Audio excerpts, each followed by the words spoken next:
வாட்டி தான் நான் ஃபர்ஸ்ட் டைம் வந்து திருக்கல்யாணத்தை இங்கே வந்து பார்க்குறேன் லைவ்ல. லைக் ரொம்ப பக்கத்தில் வந்து பார்க்குறேன். இது ரொம்ப நல்லா இருந்துச்சு. யூஸ்வலாக க்ரௌடடாக இருக்கும், பட் இந்த வாட்டி நல்லா ஆர்கனைஸ் பண்ணியிருந்தாங்க. ஒரு கேட் பாஸில் வர்றது எல்லாமே நல்லா ஆர்கனைஸ்டாக இருந்துச்சு. அதே மாதிரி லைக் சாமி அலங்காரம் படுத்தினது, அந்த ஈவெண்ட்ஸ் நடந்தது எல்லாமே ரொம்ப ஸ்மூத்தாக போச்சு. அவங்க கொடுத்த ஸ்பீச்சஸ்லாம் நல்லா இன்டெலிஜிங்காக போச்சு. அதே மாதிரி சின்ன குழந்தை பண்ண அந்த சிங்கிங் பர்ஃபார்மன்ஸஸ் எல்லாமே ரொம்ப நல்லா இருந்துச்சு. அதே மாதிரி இந்த ஈவெண்ட்ஸ் எல்லாமே என்னமோ நார்மல் ஹியூமன் மேரேஜஸில் வர ஒரு என்னமோ ஃபேமிலி மேரேஜ் மாதிரி இருந்துச்சு. It was very nice.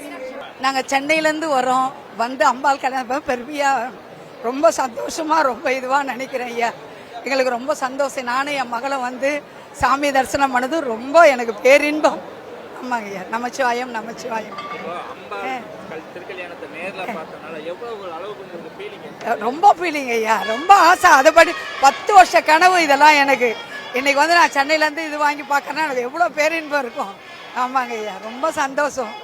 எங்களுக்கு தான் இந்த வாய்ப்பு கிடைச்சிருக்குன்னா எல்லா ஊர்லேருந்து பார்க்குறதுக்கு பார்லிமாரில் எல்லாருக்குமே அந்த வாய்ப்பை கொடுத்த பார்லிமாருக்கு ரொம்ப நன்றி. தேங்க்யூ. எங்கள் வீட்டு கல்யாணமாக நாங்கள் ஃபீல் பண்ணுறோம். அம்மாவும் அப்பையும் பார்க்கப்போ எங்கள் அம்மா அப்பாவுக்கு நாங்கள் பண்ணி வச்ச மாதிரி ஒரு ஃபீல் பண்ணுறோம். ஒவ்வொரு வருஷமும் அந்த இதை கொடுத்த அந்த கடவுளுக்கு, மதுரை மீனாட்சி அம்மாவுக்கும் சொக்கநாதருக்கும் மிக்க நன்றி, மனதார நன்றி சொல்லிடுறேன்.